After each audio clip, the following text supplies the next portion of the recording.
Assalomu alaykum hammaga. Xo'p, ozgina YouTube videolarimiz uzilib qoldi. O'zgarish sabablari bor. Xo'p, bu kurka tuxumi. Shu kurka oldik. O'shanga ozgina vaqt cho'zilib ketdi. Endi sekin inkubatorga qo'yib chiqamiz. Xudo xolasa.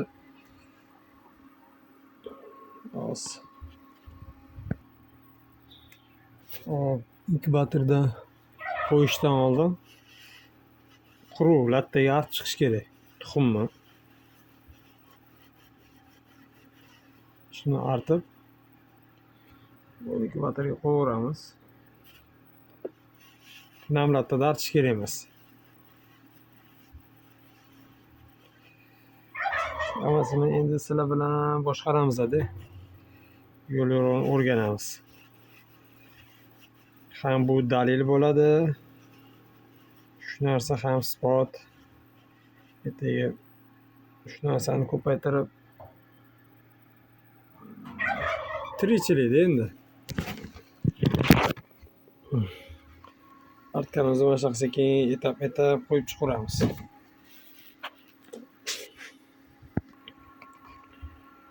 Kurkani tuxum cho'zunchoq bo'lar ekan. Bu uch qismini pastga qaratib qo'yish kerak ekan. O'shanda tepaga havosi yig'ilar ekanda. Endi bilishimcha-da bu. Shunaqa deb menga ham aytishdi.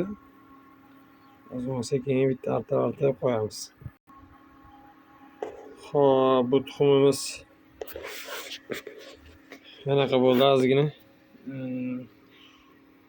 5 ta kurkadan endi 10 kun ichida shu tuxum yig'ildi-da. O'shanga kamroq qo'yilyapti. Endi har 10 kunda qo'yib borsam to'ladi-da. Xudo xolasa sal o'zgartirishga kirg'azishdi. Chunki lampochkani o'zini kuchi yetmas ekan baribir. O'shanga katta lampochka qo'yishga majbur bo'ldim. Sal o'zgartirishga kirg'azdik.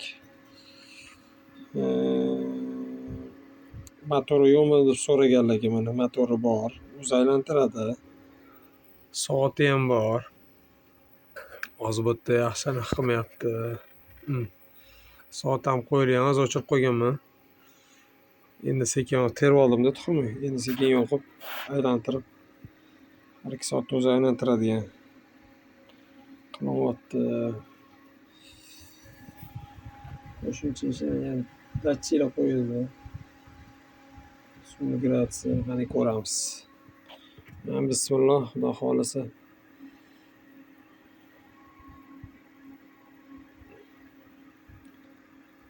Necha foiz oshib chiqadi. Xudo xolasa ko'ramiz bu yoqni.